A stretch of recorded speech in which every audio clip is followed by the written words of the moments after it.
Johnson said her assailant may be the East Area rapist who is suspected of committing at least 4 other rapes in the same area, or he may be an imitator.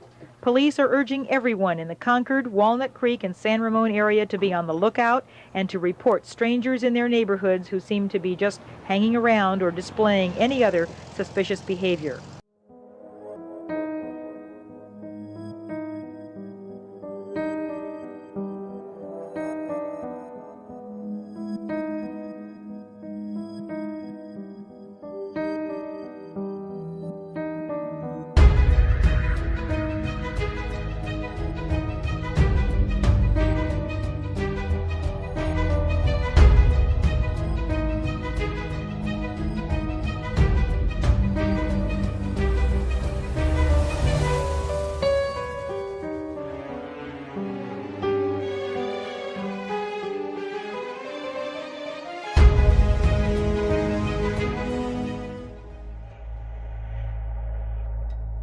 Good afternoon, and welcome to True Crime Mysteries.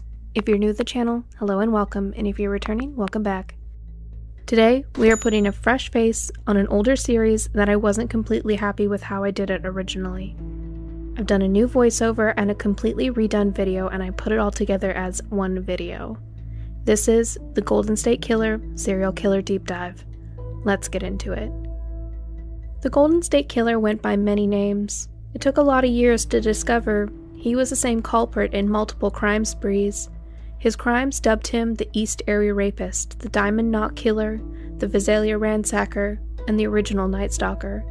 He was finally coined the Golden State Killer by crime author Michelle McNamara. Let's start from the beginning.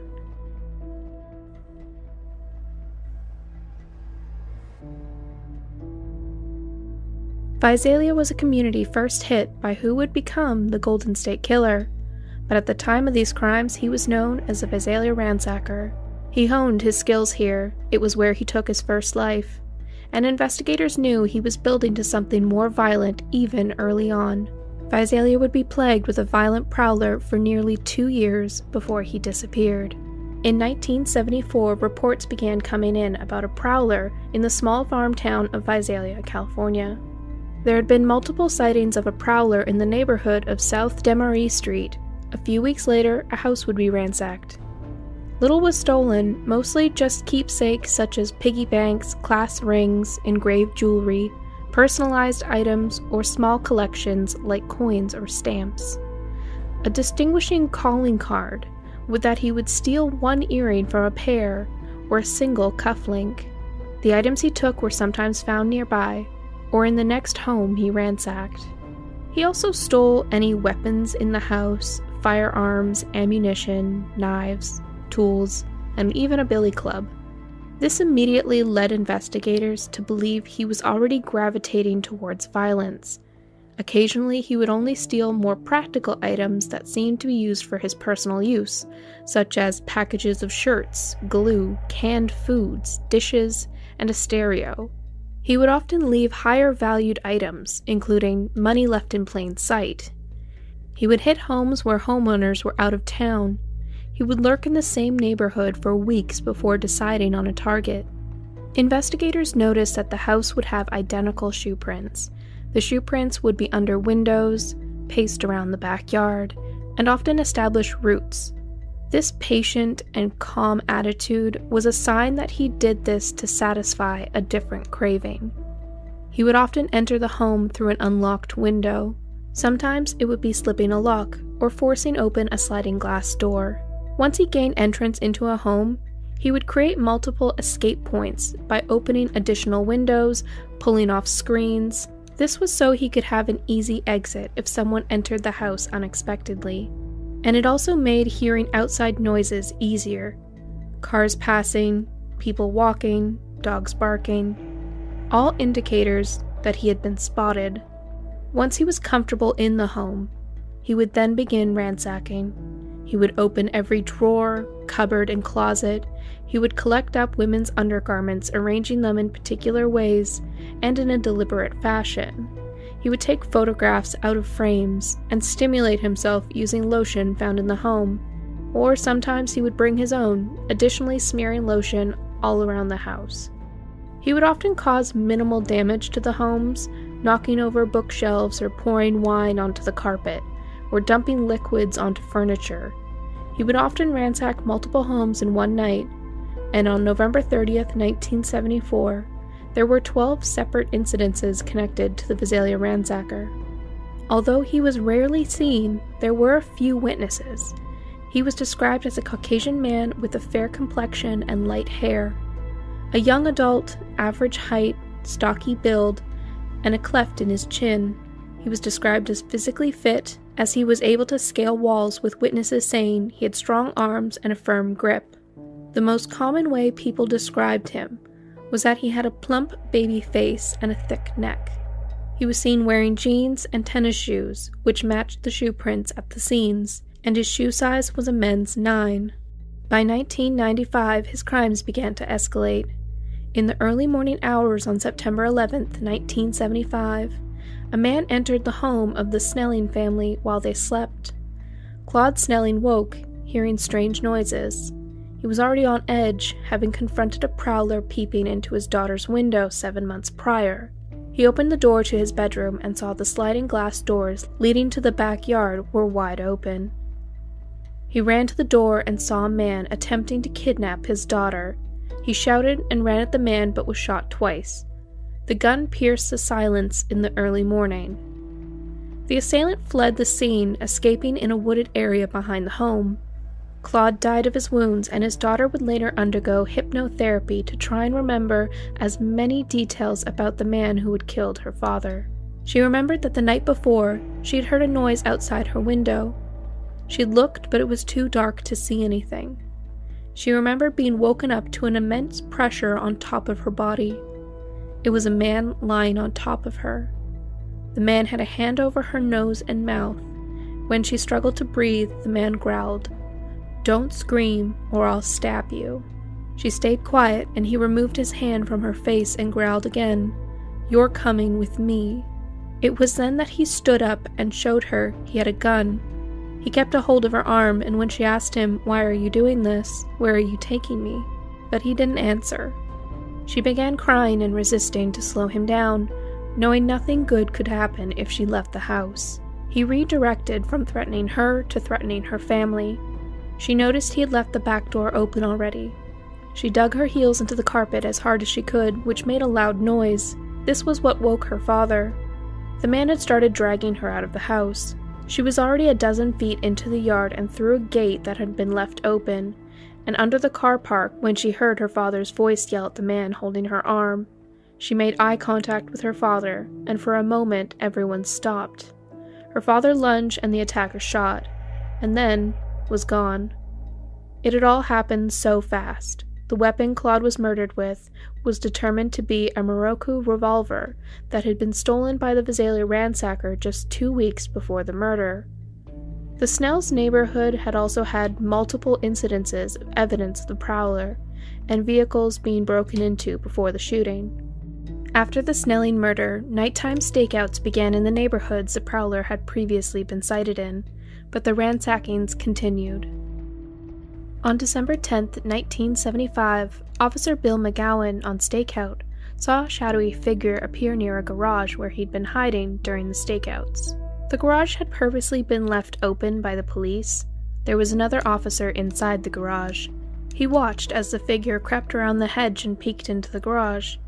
The prowler made his way along the home towards the backyard. Officer McGowan quietly followed him and observed the prowler toying with the lock on the back gate. That was when he clicked the flashlight on the prowler's head. The prowler shrieked in a high-pitched, unnatural voice, "Oh my God." He had been wearing a ski mask or stocking rolled up onto his head. Officer McGowan got a good look at the suspect and yelled, "Police officer, hold it right there." The suspect vaulted over the gate and took off running in a zigzag pattern through the yard. Officer McGowan ordered the suspect to stop and put his hands out, but when he kept running, he pursued. The suspect continued to scream, "Oh my God, please don't hurt me," in a bizarre, high-pitched and oddly feminine voice. The officer fired a warning shot, which also alerted his partner. The suspect hopped over fences with an intimate knowledge of the area. The man stopped running only 5 feet from the officer and put a hand up, his back facing the officer. His other hand began rummaging through his coat pockets.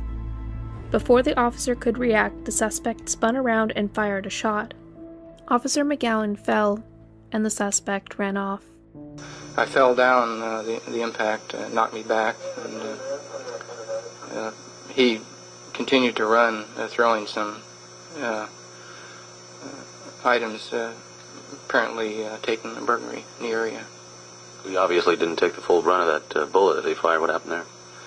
Yeah, the projectile went into the end of my flashlight, which is a Cal light, the big metal one, and went through several batteries and lodged in the back portion of the flashlight. The Visalia ransacker eluded police that night. Despite the entire police force tracking his prints and using police dogs, McGowan was able to add to the description that he drew his weapon and shot with his left hand.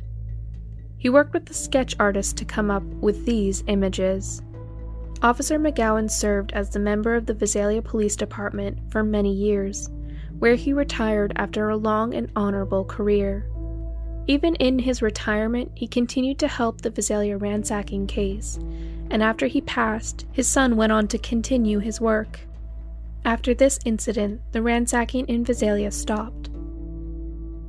The investigation for the Visalia ransacker remained to be the most expensive in Visalia's history.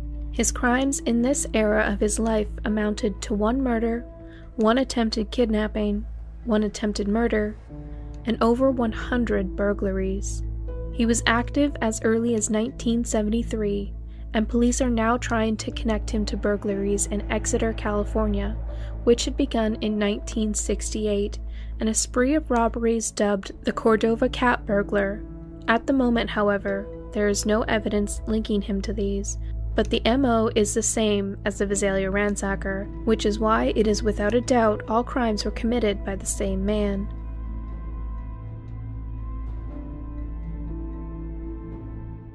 A teenage girl was raped today in her home in Contra Costa County, and though officials are not saying it was the work of the East Area rapist, they do say the crime was committed in his style. Betty Ann Bruno has more. Law enforcement officials from every police agency in Contra Costa County tonight are looking for the man who raped a 13-year-old Walnut Creek girl early this morning. The young victim was attacked in her Rancho San Miguel home. Police say she described her attacker as a white male, 6 feet tall, weighing 185 pounds. He was wearing some type of a mask or a hood. He was wearing shorts and a t-shirt. He apparently was in the residence for approximately 45 minutes. We don't know how he gained entry. She was bound. He raped her. He didn't bother anyone else in the residence, and the young girl's father and older sister were inside the residence at the time, were unaware of the attack. Johnson said her assailant may be the East Area rapist who is suspected of committing at least 4 other rapes in the same area, or he may be an imitator. Police are urging everyone in the Concord, Walnut Creek, and San Ramon area to be on the lookout and to report strangers in their neighborhoods who seem to be just hanging around or displaying any other suspicious behavior. This is Betty Ann Bruno in Walnut Creek for the 10 o'clock news. Rancho Cordova, a suburb in the Sacramento area in the early 1970s, was considered a sleepy and safe residential area to raise a family. In the 1950s, Aerojet had opened its headquarters there, which was causing a suburban housing boom, turning the open vineyards into neatly organized neighborhoods of single-story homes. However, it wasn't a perfect community. Memories from the 70s were littered with both positive hot summer days spent by the river, and those that weren't so fondly looked upon, homelessness and drugs. By far, though, one needs only mention a name to stop folks who grew up in that area in the 70s dead in their tracks: the East Area Rapist, or EAR. This was the first community he plagued with escalating violence. It meant something to him, as even when they thought he had moved on to a different area, he would keep coming back. Many who investigated had believed that this was where he lived, his home. His first attack was on June 18, 1976. A call came into the Rancho Cordova Police Department at 5 a.m. from a 23-year-old woman. She had managed to walk backwards, knock the phone onto the floor, searching for 0 with numb fingers. Her hands were tied behind her back, tied so tightly that she had lost circulation. She was calling to report a home invasion and sexual assault. She told police she had been awoken to a man standing in her doorway. She had initially thought she was dreaming, thinking to herself, "Who wears a ski mask in Sacramento in June?" before realizing the danger before her. She noted that the mask was strange. It was white with a coarse knit-like material with eye holes cut out and a seam down the middle. She also noted he was about 5'9", moderately muscular, wearing a blue t-shirt and gray canvas gloves. She also noted he had very pale legs with dark hair. He wasn't wearing pants, breathing heavily, and holding a knife. "If you make one move or sound, I'll stick this knife into you," he whispered. He had brought rope and tied her hands, but then opted to take a sash from her closet and use it to tie her hands instead. In between assaults, she could hear him in the house ransacking. From her bedroom, she could hear him opening drawers and rifling through her contents. He spoke in a low, guttural whisper through clenched teeth. He had cut her above her brow, which she felt was an accident, but police had concerns about testing his limits for violence. In the weeks leading up to the attacks, what would later be noted as a trend. His first victim had seen an older, dark, medium-sized car drive by her house several times. She could never make out the face, but it felt like she was being watched. She had also started to receive frequent hang-up calls. Police had initially thought that the attacker was some kid, a punk who would be caught quickly, but there was something about this rapist that was different from others. He was careful not to remove his gloves. He had meticulously learned his victim's schedule. Although the house had been thoroughly ransacked, he had only stolen relatively low-value items. He would continue this trend, attacking single women who lived alone or with small children. He would bounce around different suburbs in Sacramento, Rancho Cordova, Carmichael, and Citrus Heights. It would follow a similar pattern: calls of a prowler, shoe prints spotted under windowsills, homes being ransacked. Still nothing of value was stolen. Repeated dropped calls, occasionally those who answered the phone heard breathing, sometimes threats like, "I'll kill your husband." Hello? Hello?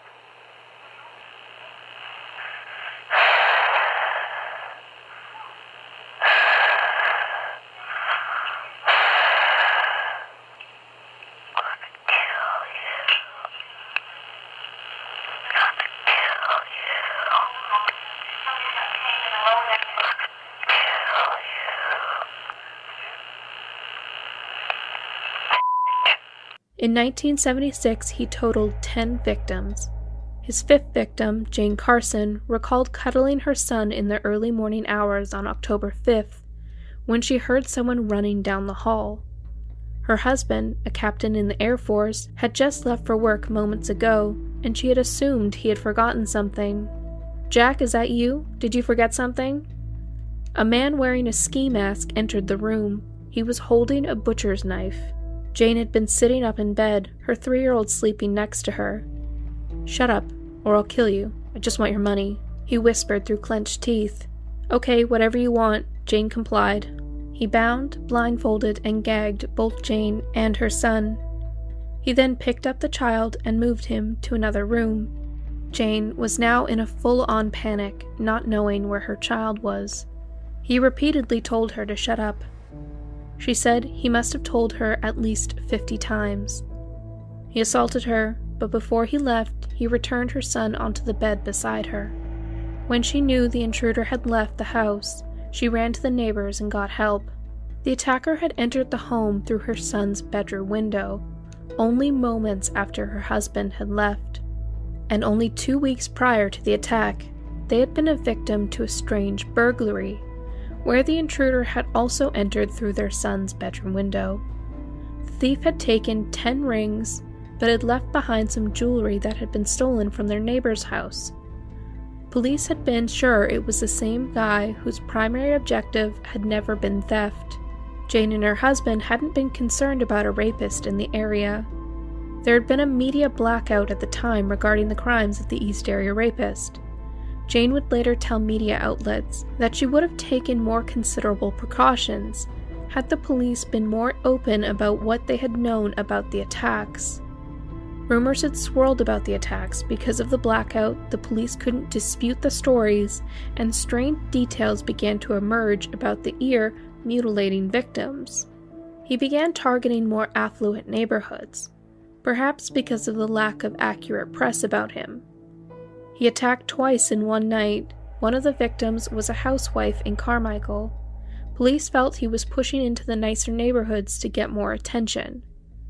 In the 1970s, there was a dramatic uptick in crime in California. Most detectives who worked that decade referred to it as the dark times. His first crimes had been reported, but once police realized they were dealing with a serial rapist, they opted to enforce a media blackout not to validate him with the press or scare him off from the region. October had brought 3 more attacks after Jane's. The 1970s was a time long before they had dedicated departments to sex crimes. Long before there was criminal profiling, terms like signature behaviors and rituals were often used to distinguish offenders from one another. In Jane's attack, like the attacks before, he had cut her just on the shoulder. Police believed he was suppressing an urge to inflict more pain. In the assaults following James, he had begun clicking scissors and threatening to cut off toes. He would stab the bed next to victims, and psychological torment became a new signature of the ear. He would often use their names, mention personal information, such as their high school, to torment them, making them believe that they knew their attacker. He would stand silently, sometimes for hours, making victims believe he had left before making a noise to indicate he was still there. The ear was always described the same: white, 5'9", late teens, early 20s, medium athletic build, clenched whisper, small penis. He spoke hurriedly, but physically moved in an entirely leisurely way. He would drape towels over TVs or lamps. Lighting seemed to be necessary, and he had particular psychosexual needs. He would often bind his victim multiple times and would use different materials. He never fondled the victims and would question the victims while assaulting. He had asked Jane, "Is this like the captain's?" while he had been raping her. While he was assaulting her, he would snap at her directions. "Put some emotion into that," he would order, "or I'll use my knife." It hadn't been typical for a ski-masked rapist to be so devoted to recon. This was the police's most significant concern. They were dealing with someone different, something they had never seen before. After his attack in Carmichael, 500 people attended a town hall regarding the attacks on November 3rd. The following day, the Bee, a local newspaper, published an article about the 8 attacks that had occurred so far in 1976. The detectives awkwardly fielded questions they had no answers to, and reminded people to be vigilant in their neighborhoods. They had never anticipated so many people to attend. Law enforcement officials from every police agency in Contra Costa County tonight are looking for the man who raped a 13-year-old Walnut Creek girl early this morning. The young victim was attacked in her Rancho San Miguel home. Police say she described her attacker as a white male, 6 feet tall, weighing 185 pounds. He was wearing some type of a mask or a hood. He was wearing shorts and a t-shirt. He apparently was in the residence for approximately 45 minutes. We don't know how he gained entry. She was bound. He raped her.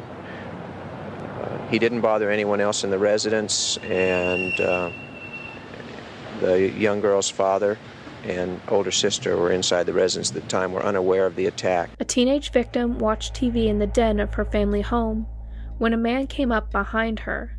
1977 marked a turning point for the ear. The Sacramento Bee did an article warning single women and how to protect themselves, and they wrote, "The East Area Rapist will never attack while a man is in the house." After that article, almost as if it had been a challenge, the Ear began targeting couples. He read the news articles written about him, and if they noted a particular trend, he would adapt. Some speculated he would even change his appearance. If it was written he was pale, in his next attacks they would be carried out by a much more tanned man. His hair went from long to short. He was continually adapting. His attack on couples was an escalation point in the Ear's criminal career. There were 11 attacks in a row. He would get the female to bind the man and separate the two. After bringing the woman to the living room, he would force the men on all fours and stack teacups and saucers on their back, saying, "If I hear these rattle or crash, I'll kill her." The attacks would look the same: shoelace bindings and wrists tied so tight they were bruised, empty beer cans and food eaten. He took his time, often staying in the house for hours after assaulting the victim multiple times. He would ransack the house, opening cupboards and drawers, stealing engraved jewelry and stamp or coin collections, photos, occasionally money, but never taking anything valuable. Some items would be found later, dumped somewhere nearby. He had told one victim he had been in the army. This had already been a line of theories from detectives. There were 4 military bases around Sacramento and 1 Air Force base. Many of his victims described his demeanor as someone who had a background in the armed forces. They recognized the methods he used. He would open up multiple exits, stalking the potential victims for weeks. The dishes trick was a technique commonly used in the Vietnam War. He would also turn off air conditioning units to hear better, in addition to his preference for knives and how proficient he was with knots. There was also the suspicion that the Ear was one of them. He was always one step ahead of the police. Treetop cameras were placed in neighborhoods officers thought he would likely attack. They had depleted their entire overtime budget for the year by April, having additional patrol cars, and floodlights were installed in most neighborhoods. Homeowners began trimming back shrubbery and trees to maximize visibility. If the police were focusing on one area, the Ear would strike in another one. He also seemed more knowledgeable in police techniques than the average citizen.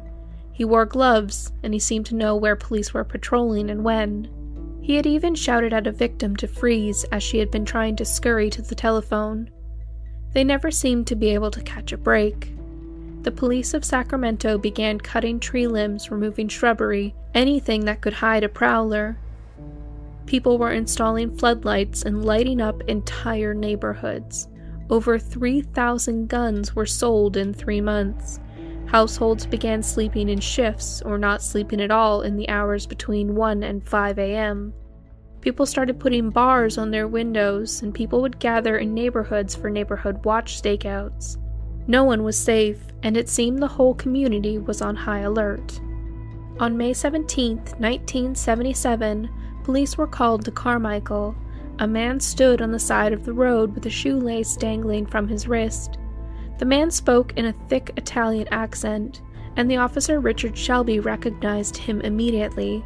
He had been at the town hall meeting about the attacker 6 months previously, and he had loudly spoken out about the East Area Rapist and the investigators. The Ear had been at the meeting. He had seemingly chosen this victim as a challenge. After what was the 42nd attack in Dansville, investigators were searching an area that a neighbor had reported seeing a suspicious vehicle in the previous day, and they discovered 3 sheets of paper torn out of a notebook. The first sheet appeared to be some homework, part of an essay on General George Armstrong Custer. The other sheet was a journal-styled writing about how the author had been made to write lines by their teacher and how angry it made him. The letter was called "Mad is the Word." Although it is unclear if it belonged to the Ear, investigators did use it to attempt to find a suspect. The author specified having a male teacher, and assuming he went to school and was a local in the area, there hadn't been a lot of male teachers at that time. But this didn't turn up any new leads. The last page was a hand-drawn map of what appeared to be a suburban neighborhood with the word punishment scrawled on the reverse. They couldn't determine what neighborhood it was, but it revealed that the artist had a strong knowledge of architectural layout and landscape design. Police then began to look into anyone who may have done security for development projects, or cartographers, anyone who would have had a valid reason for being in a neighborhood for extended periods of time. A lot of the areas the ear hit were usually adjacent to building developments. Brian Maggiore was out for a walk with his wife Katie and their dog. The couple were in high spirits celebrating a promotion where Brian, an administrative specialist with the Air Force, had just received word that he was being posted to Germany. It was about 9 p.m. and they were only blocks from their apartment in Rancho Cordova, where they encountered a man prowling in the dark. It is believed that Brian chased the prowler into a nearby backyard. Brian, who was 6'1" and had a good 50 pounds on the prowler, was closing in on the suspect when the prowler produced a gun and shot Brian in the chest. The prowler then came around the house and chased down Katie, who was running away, and fired. She was shot fatally. It was initially thought to be unrelated to the ear, but at the scene, a pre-tied binding made of shoelaces were found near a window of a nearby home. The young couple, only in their early 20s, murder rocked the already terrified community. A witness looked out a window witnessing the entire scene.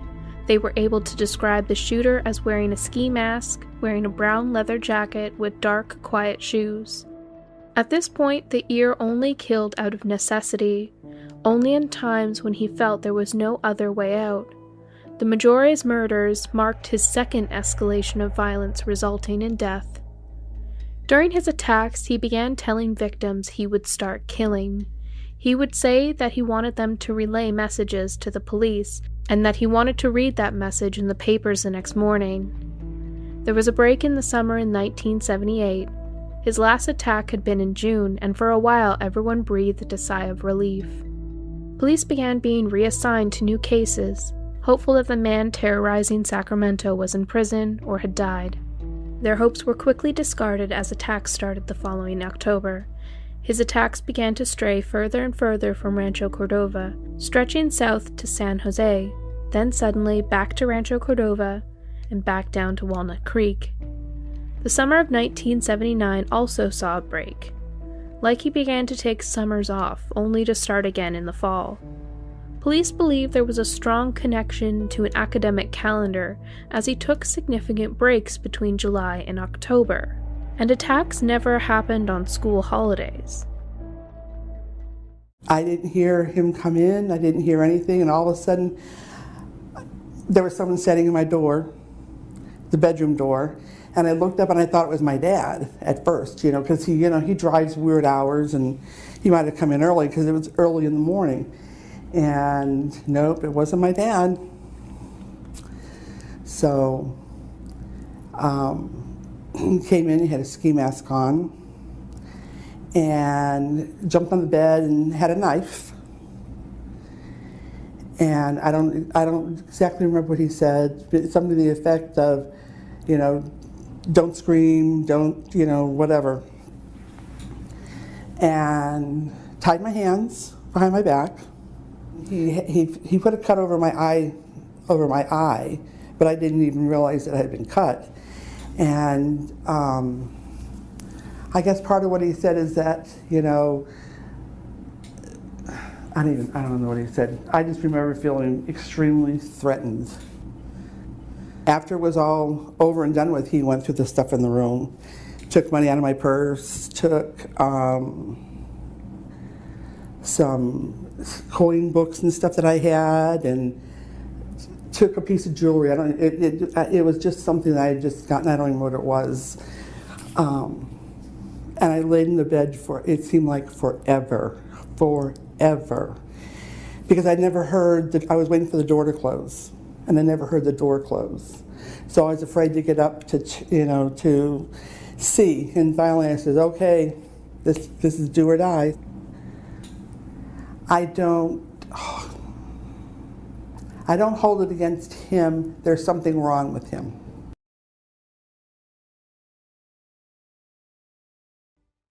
Sacramento's East Area rapist has been active for 16 months, 15 victims. At first, a single investigator worked the case full-time. Now, several people are involved. The pressure to catch this man has been mounting, but a multi-rapist often acts on impulse. Most of the multiple rapists attack on impulse, and so they have no predetermined point of attack. There is no way to calculate a pattern of where they're going to strike next, or the type of place they're going to strike next, or who their next victim is going to be. Many of those involved with the case say the East Area rapist lives within the area where he operates, that he picks upon blocks of homes within neighborhoods, jumping from one to the other. One of his few mistakes was to attack a woman who lived only one block inside Sacramento's city limits and then steal her car, which only brought in the city's rape detail and 4 more people to work toward catching him. It takes a while for a community to wake up. Sacramento was no exception. By late fall, when the East Area rapist began claiming 2 and 3 victims a month, citizens began buying everything they could think of to protect themselves. Gun sales are way up, with some of the buyers not that familiar with how to use firearms, and that can be dangerous. In the summer of 1979, he took a second summer break in a row. In the fall, he had moved to Southern California in the Santa Barbara area. At first, his series of crimes were not initially linked to the East Area rapist. It wasn't until much later that the crimes were linked via DNA evidence. He was dubbed the Night Stalker, but serial killer Richard Ramirez had also received the same nickname, so to differentiate between the two, our killer was given the prefix original. October 1st, 1979, in Goleta, the weather was hot and humid, and a young couple slept with their windows open, trying to capture a breeze. They woke not to the uncomfortable temperature of the room, but a blinding flashlight pointed at their faces. A voice from beyond the light ordered them to roll over on their stomachs. Then he ordered the woman to tie up her boyfriend using a ligature tossed at her. The man growled orders at her in a strange, forced whisper to tie it tight, or she would be killed. The man then tied her. Neither of them got a good look at the intruder. The man demanded money and began rummaging through drawers and slamming them shut. What seemed like a century later, he returned to the room. He forced the woman onto her feet and walked her into the living room. He then forced her on the floor. He threw a pair of shorts over her head to prevent her watching his movements. He went to the kitchen to continue opening and closing drawers and cupboards, then the fridge. He sounded like he was pacing and began chanting to himself, "I'll kill them, I'll kill them, I'll kill them," like he needed to encourage himself. While he paced and chanted, the woman managed to wiggle out of her bindings and sprint out of the house. She screamed that kind of blood-curdling scream that movies can never quite capture, alerting her neighbors. Her boyfriend, still in the bedroom, had been able to hop out of the back door. When he got close to the shrubbery in the backyard, he dropped and rolled under an orange tree, narrowly missing a frantic beam of flashlight, searching. The next-door neighbor of the couple was an FBI agent. He had been enjoying the quiet evening trying to finish a book when he was alerted to the screams. He grabbed his firearm and ran out to the front yard. In his peripheral, he saw movement, and his vision flicked to a man furiously biking away from the chaos. The neighbor got in his car and pursued the man. The man dumped the bike along with a steak knife and dove between houses. The agent attempted to maintain vision but eventually gave up. The couple only had a vague description of the suspect. White, dark hair, maybe 5'10" or 11. The FBI agent didn't have much to add. He hadn't been wearing a mask, and he wore a plaid shirt, jeans, and tennis shoes. The agent received a lot of backlash from local cops for not shooting the assailant, but he stood his ground, saying he didn't know what had happened in the house yet, if there was a weapon, or if he was even the suspect that had attacked his neighbors. He didn't feel he could open fire based on the information he had at the time. This also was the first attack in the area, and he had no idea this would be the first in many murders. The bike had been stolen from a nearby home, and the steak knife had come from the couple's kitchen. The couple themselves had been confident that the intruder had every intention of killing them, and had he not given them time to get away, he would have succeeded. He never made that mistake again. After this, there are no more witness accounts of his crimes. There are only crime scene reconstructions. He struck next in Goleta on December 30th, 1979, and his victims were Dr. Robert Offman and his new girlfriend, Dr. Barbara Manning. Then a married couple, Charlene and Lyman Smith, in March 1980, in the Ventura area. Lyman was to be appointed as a judge, and the police felt it was a targeted attack. Charlene had an unusual knot used to bind her wrists. This briefly brought him the moniker the Diamond Knot Killer. In August, it was another married couple, Keith and Patrice Harrington, in Dana Point. The following victim was in Irvine. She had been home alone and thought to be bludgeoned to death. She was married, but her husband was in the hospital at the time. Although he had a solid alibi, he was still a lead suspect in her murder.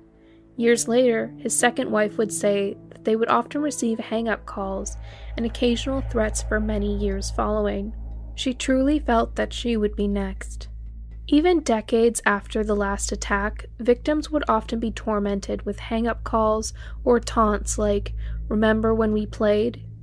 He enjoyed their change of tone when they recognized his voice. He wanted them to know he was still out there, alive, free. One victim could hear a woman and children in the background and knew he was out there, living a life with his family. Investigators were sure he still lived locally. One woman had started a new job waitressing at Denny's. During a seemingly uneventful shift, she answered the restaurant's phone, and the caller threatened to attack her again. Police theorized that her attacker had coincidentally been at the restaurant. Around Christmas, one victim picked up the phone one day and the caller said, "Merry Christmas, it's me again."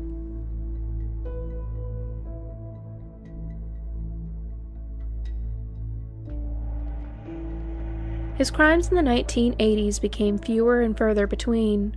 At this point, it is unclear if there are more crimes attributed to him that aren't connected yet, or perhaps he had a change in personal life that was putting a damper on his ability to be as prolific as he had once been.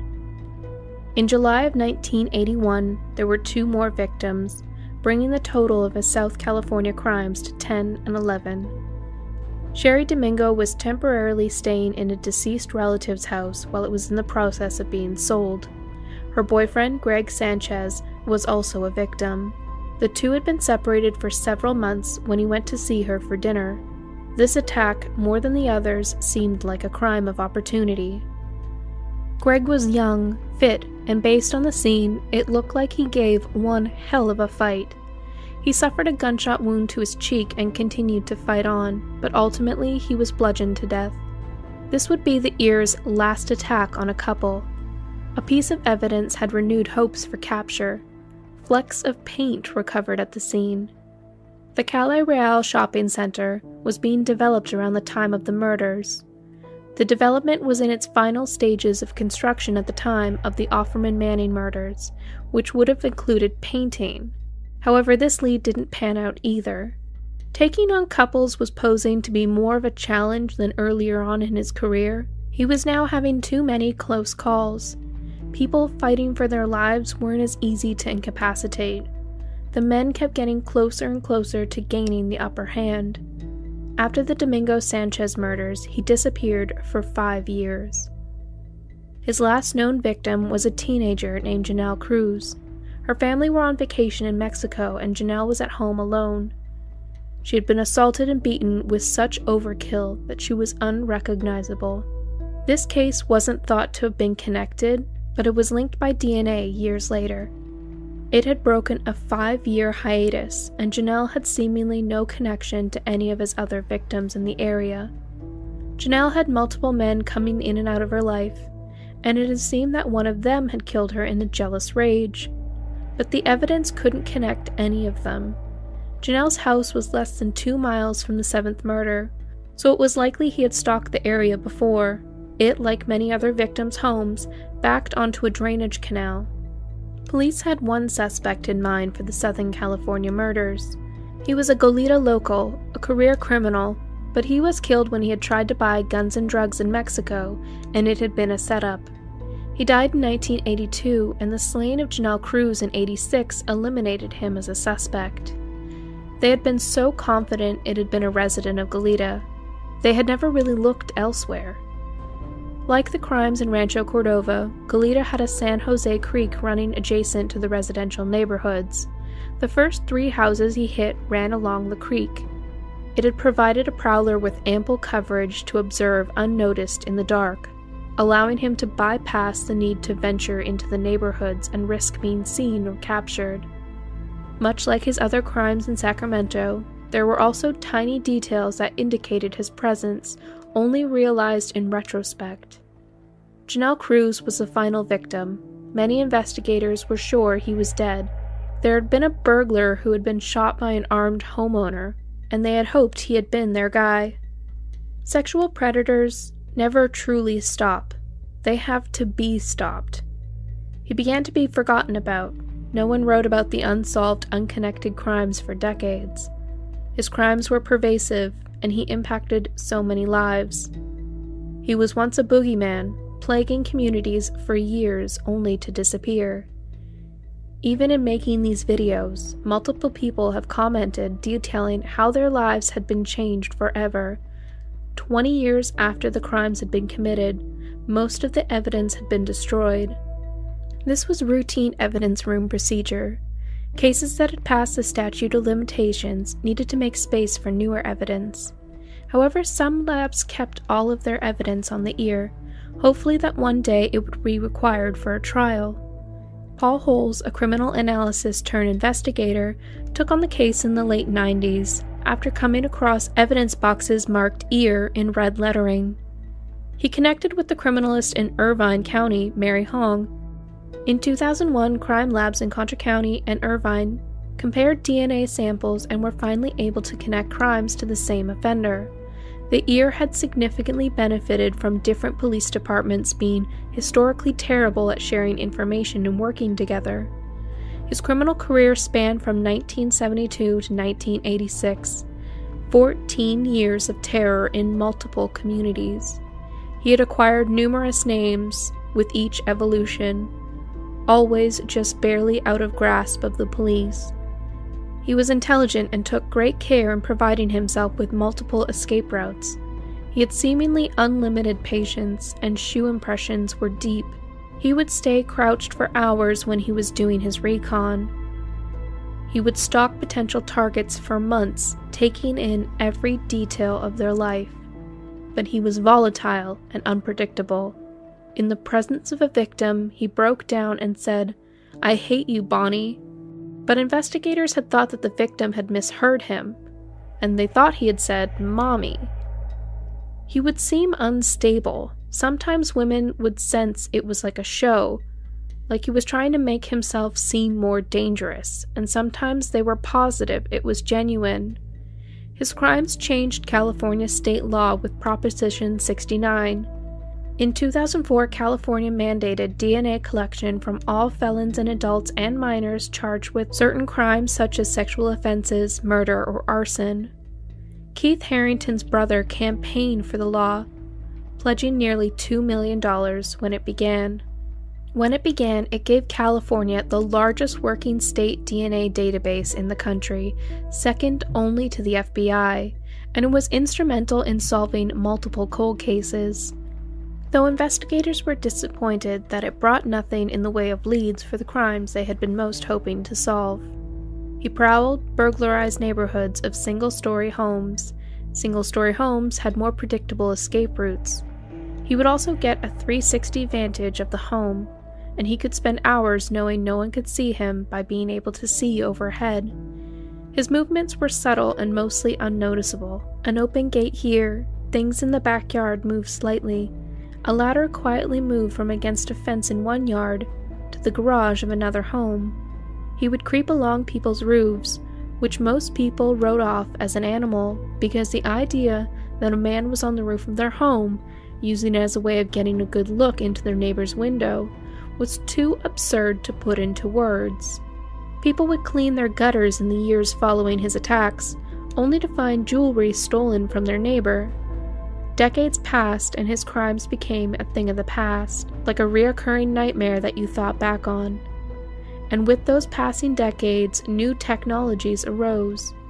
The Green River Killer was caught with DNA evidence, and he had known that technology would eventually catch up with him. Dennis Rader, the BTK, when he was arrested, detailed in his confessions that as he got older, it was more physically challenging to commit his crimes. After his last murder, he had stopped because he had a close call with the victim getting the upper hand. It is believed that these are why the Golden State Killer stopped attacking couples, because Greg Sanchez scared him. Even his last known victim was a single teenager that was home alone. After 1986, he disappeared, but in 2018, he was identified. We found the needle in the haystack, and it was right here in Sacramento. And with that, I would like to introduce our sheriff, Scott Jones.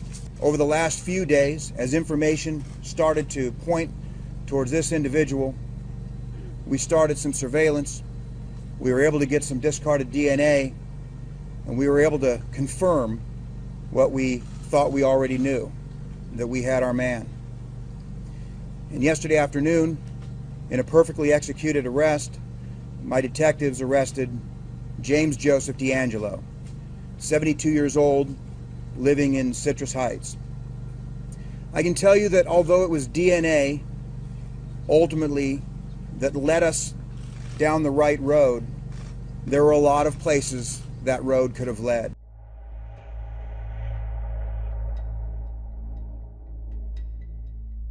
In 2016, the FBI offered a $50,000 reward for any new information that led to an arrest. The initiative sparked new interest in the case. Paul Holes and his team of investigators took the ear's DNA profile taken from a victim's assault kit and uploaded it into the personal geometrics website called GEDmatch. This was used to reverse engineer a family tree.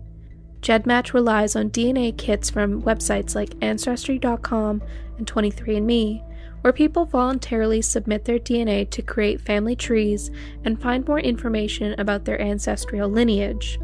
GEDmatch was able to identify 10 distant relatives from the ear. From there, they worked with genealogists to create a large family tree. From the tree, they had 2 suspects. When they were able to rule out one, they were left with the Joseph James DeAngelo. Joseph James DeAngelo wasn't what they initially thought to be a perfect match. He was much older than the suspect they were looking for.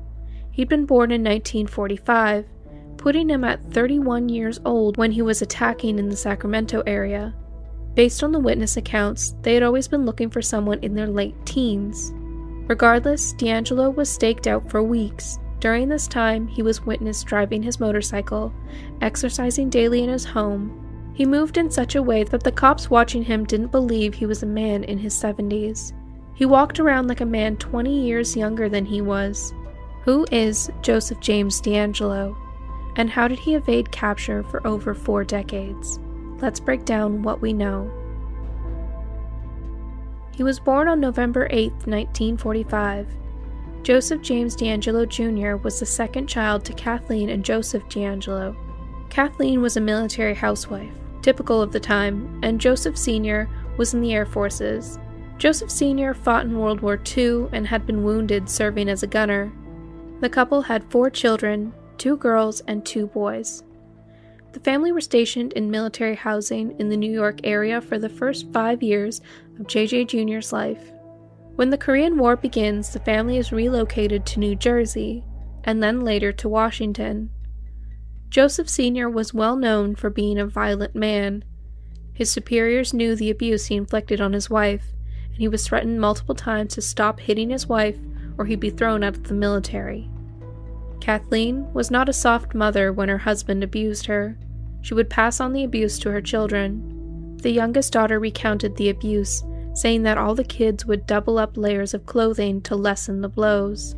It was an altogether miserable household filled with loud chaos and violence. In 1952, Joseph Sr. was transferred to a base in Germany and the family followed. Then they were transferred back to New Jersey in 1954. It was in 1954 that something happened. Joseph James Jr., 9, and his youngest sister, who was 7 at the time, were playing in an abandoned warehouse. They were approached by 2 men who violently attacked his sister. When they told their parents about the incident, They were told to never speak of it. The family moved around almost yearly, transferring to different bases. In 1956, his father was transferred to California, and in 1959, records show he was transferred to the Mather Air Force Base, and the family purchased a small home in Rancho Cordova. Joseph James Jr. was 14 when he started middle school in Northern California. He attended the Folsom High School in 1961, which was why detectives had a hard time finding a suspect in local yearbooks. They were looking in the wrong decade. In 1963, his father was transferred to Orlando, and he filed for divorce from Kathleen. Kathleen and the kids stayed in California, and his mother took up with another military man named Jack Basenko. In September 1964, Joseph James Jr. got his GED and enlisted in the Navy on a 4-year enlistment. While he was overseas, his mother and Jack got married, and she begins waitressing at the Auburn Denny's. Joseph Jr. served in 3 deployments from 1965 to 1967 during the Vietnam War. His time during deployment is often a little murky. He has vast periods of time unaccounted for, and he was even reported as AWOL for 3 days while back in the U.S. He was deployed in 1968 on a non-combat deployment. When the Vietnam War was at its peak, he was exempt from the draft. He was allowed to attend college back in California, and began attending the Sierra College in Rockland when he was 22 years old. In 1969, his father had remarried and altogether abandoning his first family, and was posted in Korea. Joseph Jr. met Bonnie Caldwell in college. She was 18 and he was 23. Bonnie described him as an energetic and worldly Vietnam vet.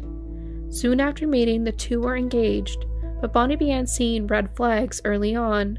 He was often very rough with her, especially in the bedroom, and she had finally had enough. In 1971, she broke things off, and she said he began aggressively stalking her. She said he had even attempted to force her by gunpoint to marry him. Fortunately, her father had chased him away. She dropped out of school for a semester and changed her major to put as much space between her and DeAngelo as she could. Bonnie married an accountant in 1972, and Joseph purchased his first home less than 2 miles from Bonnie. 1972 was when Rancho Cordova began receiving calls from a cat burglar. In 1973, DeAngelo graduated with honors with a degree in criminal justice from the California State University in Sacramento. He then started an internship with the Roseville Police Department, which was near Citrus Heights. He was there for around 8 months before signing on with the Exeter Police Department as an officer. He was 27. A coworker described him as too smart and overqualified to be at the small police department. Everyone was confused as to why he wanted to be there. In this year, there was an escalation in the cat burglaries, and a dog had been killed, and the robberies were spreading from Rancho Cordova to the Citrus Heights area as well as Carmichael. In 1973, DeAngelo also married Sharon Hubbard in the fall. DeAngelo started taking night classes at the police academy at the College of Sequoias. This was where Claude Snelling had been a professor. DeAngelo was promoted to sergeant, and according to a coworker, DeAngelo and his wife were living in Visalia, and he would commute to Exeter. During his first year of marriage was when the Visalia ransacker was at its peak. He wouldn't have been investigating his own break-ins, but when Claude Snelling had been murdered, multiple police departments were called in to help with the manhunt, and this included the Exeter department. After the McGowan shooting, DeAngelo transferred to the Auburn Police Department, a 45-minute drive from Rancho Cordova. After he moves to Auburn, the Visalia ransackings abruptly stopped. He officially starts with the Auburn Police Department in June or July of 1976, and the first attack from the ear was on June 18, 1976. There is a very high likelihood that he investigated his crimes while at the Auburn Police Department. During the entirety of the ear attacks, he was with the Auburn Police Department, but was fired in August 1979 for stealing dog repellent and a hammer from a hardware store in Citrus Heights. He had been caught on July 2nd and suspended until his termination. He did appeal but later withdrew.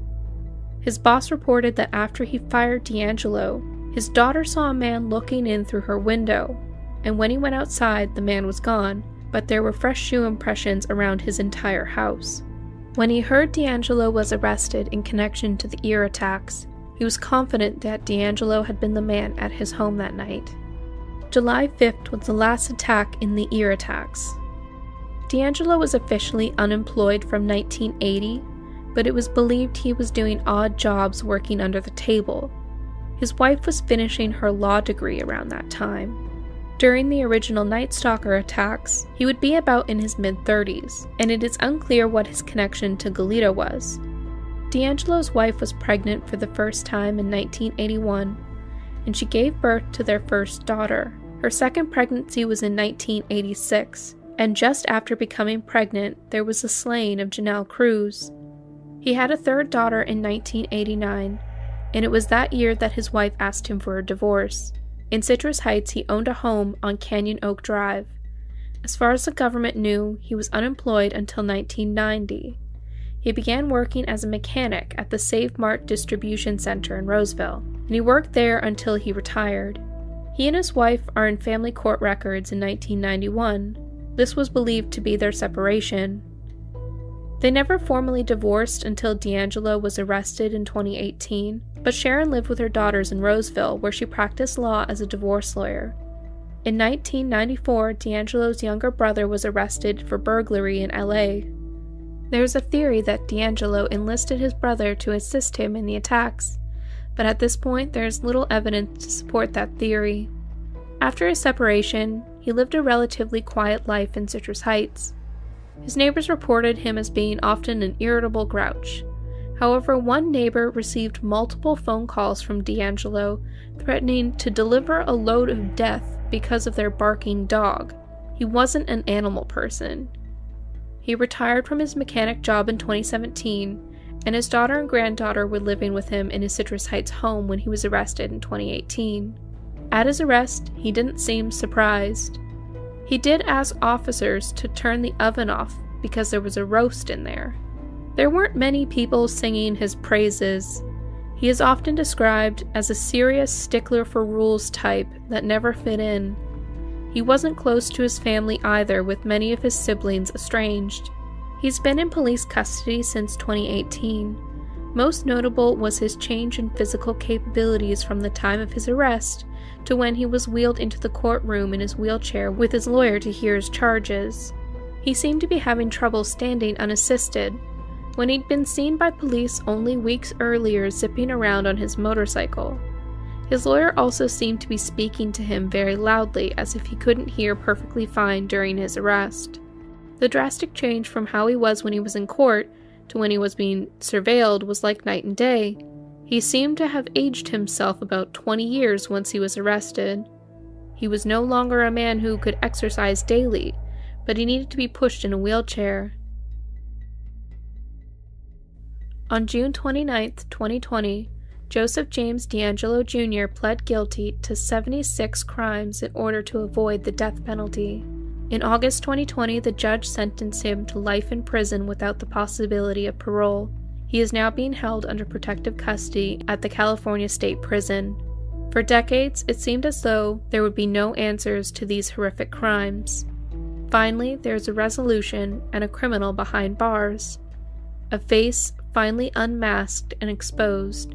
The remainder of his life will be served in a prison cell. The following video is from his sentencing hearing. Murder in the first degree, how do you plead?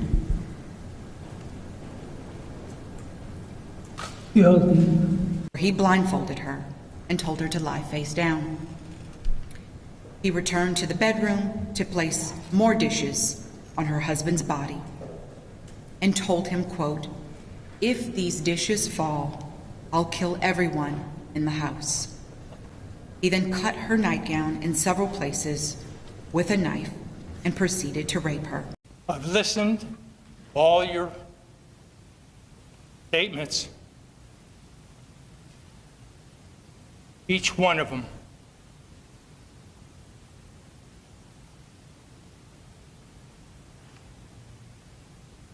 And I'm truly sorry. Mr. DeAngelo, I sentence you to the following: sentences the defendant to an additional sentence of life without the possibility of parole. The aggregate sentence for Joseph James DeAngelo is the following. For counts 2 and 14 through 13, he's committed to the state prison for the indeterminate term of 11 consecutive life sentences without the possibility of parole. The sentence to run consecutive to the indeterminate life term for count 26. The weapons enhancements in counts 4, 5, 7, and 26 consist of an aggregate determinate term of 8 years to run consecutive. Another way to state the sentence is as follows. Mr. DeAngelo is sentenced to a total of 11 life without the possibility of parole sentences, plus an additional life sentence, plus an additional 8 years. This is the absolute maximum sentence the court is able to impose under the law, and while the court has no power to make a determination of where the defendant is imprisoned, the survivors have spoken clearly.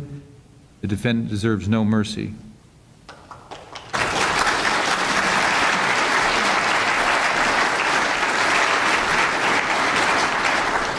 Pursuant to Penal Code Section 290 or 290, you must register as a sex offender with the chief of the police in the city or the sheriff or the county in which you reside for the remainder of your life. You must submit to an AIDS test pursuant to Penal Code Section 1202.1.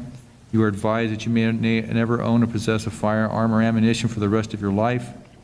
You are ordered to satisfy the requirements of Penal Code Section 296 and 296.1 by providing DNA samples as well as thumb and palm prints.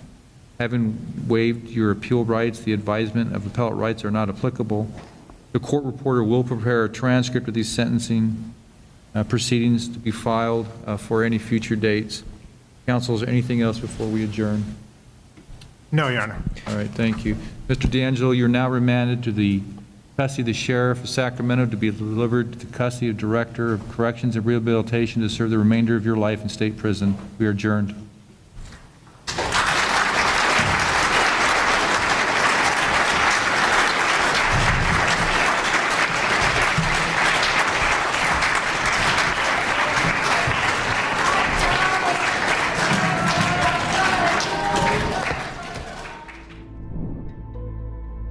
Well, that is it for this video. As always, please give this video a thumbs up if you like the content and subscribe for more if you haven't already. Also, don't forget to turn on that notification bell so you get notified when I post. If you've done all that and want to support me and the channel, we have channel membership as well as Patreon to get early access, members-only content, live streams, and more. We also have merch and other goodies in the description box.